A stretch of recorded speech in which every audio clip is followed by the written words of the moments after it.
राज्यसभा सांसद ज्योतिरादित्य सिंधिया ने कृषि कानूनों का समर्थन किया है। उन्होंने कहा कि पिछले 70 सालों में किसानों की स्थिति बहुत खराब थी, लेकिन मोदी सरकार के आने के बाद किसानों की स्थिति में सुधार हुआ है। वहीं कानूनों पर उन्होंने कहा कि इस कानून से किसानों को काफी फायदा होगा और किसान अपनी उपज को सही तरीके से सही भाव में बेच सकेंगे।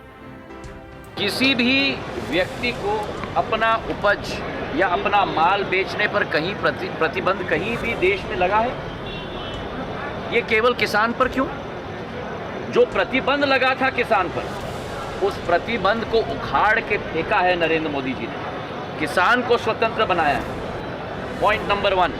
पॉइंट नंबर 2, जो वर्तमान में उपज किसान बेचता है और उससे जो माल बनता है, उत्पादन, उदाहरण के तौर पर आपके टेबल पर जब टमाटो का केचप का बोतल आता है, उसका 2% भाग ही किसान को मिलता है। इस अध्यादेश और इस विधेयक के बाद जो किसान को फूड प्रोसेसिंग में एंट्री दी जाएगी, उसके आधार पर किसान की आमदनी की बढ़ोतरी के हर संभव सुविधा उस किसान को दी जाएगी। नंबर 3, जो कांग्रेस पार्टी कहती है समर्थन मूल्य, मैं समाप्त कर लूं, समर्थन मूल्य की बात, नरेंद्र मोदी जी की सरकार में गेहूं का समर्थन मूल्य 45% वृद्धि हुई है 6 वर्ष में।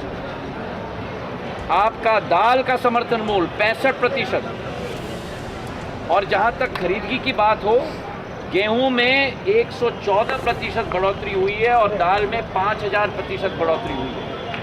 किसानों के लिए agriculture infrastructure fund 1 lakh crore का स्थापित हुआ है। तो किसानों की हितैषी अगर कोई सरकार है तो नरेंद्र मोदी जी के नेतृत्व में भारतीय जनता पार्टी की सरकार केंद्र में और शिवराज सिंह जी के नेतृत्व में भारतीय जनता पार्टी की सरकार मध्य प्रदेश में।